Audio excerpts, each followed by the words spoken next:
Good afternoon everyone and welcome back to Waste Less, the channel where we try and waste less and live more.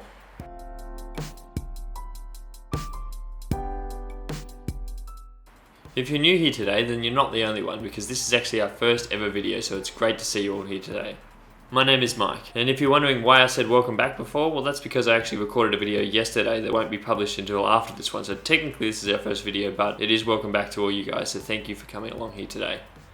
Now in today's video, I wanted to go through something my partner and I are calling Plastic Free September. Now I'm sure you've all heard of Plastic Free July, but I actually hadn't up until the end of this last July. So me and my partner decided that, hey, how come we don't just do Plastic Free September? So that's what we're going to try and do this month. Our idea for Plastic Free July is pretty self-explanatory. The idea is to not buy any plastics for the whole month of July. Duh. So to try and keep us on track, we're deciding to put all our plastics that we have for this month all in this one jar.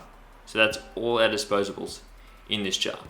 We also have a recycling bin as well as a compost bin for all our food scraps, but we'll explain that in a later video. Last week, in preparation for Plastic Free July, my partner and I did an audit of all the rubbish we'd collected in the house over the past 2 weeks, and I was astounded by how much plastic there was. Both of us had already been making a conscious effort to not purchase as much plastic, but we still thought there was more that could be done. Whether it's buying our pasta in bulk, making sure our fruit and veggies aren't wrapped in plastic, or just not having meat at all, there's so many things we can do to eliminate plastic from our lives. Just to give you guys some context, in case you hadn't already picked up on the accent, we do live in Australia, in the western suburbs of Sydney to be precise, which isn't the easiest place to go plastic free, but we don't think it's impossible either. A few of the biggest challenges we're going to have this month are first off going vegetarian.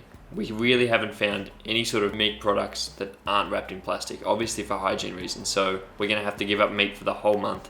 It's okay, it's not something we have all the time anyway, but my partner and I aren't vegetarian, so that's going to be a big change. The second thing that's going to be hard, and what we still haven't managed to locate, is going to be milk that's not packaged in plastic. We've looked everywhere for milk, and we have found it overseas, but that's not really helpful to us, so trying to find it here in Sydney is going to be tough. And the third thing that I think is going to be hard to avoid, if not impossible, is medications.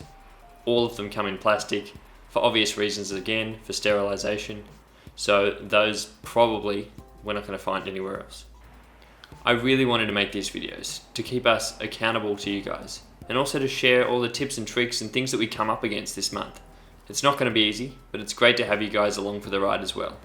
Now if you would like to keep up to date with our progress throughout the month, be sure to hit subscribe down below. I'll be trying to upload at least 2 to 3 videos every week to show you guys the things that we come up against, our challenges, things we've overcome, and just all up how we end up at the end of the month. I'm very excited to see how much plastic actually ends up in this jar. Thanks for watching guys, and I'll see you later.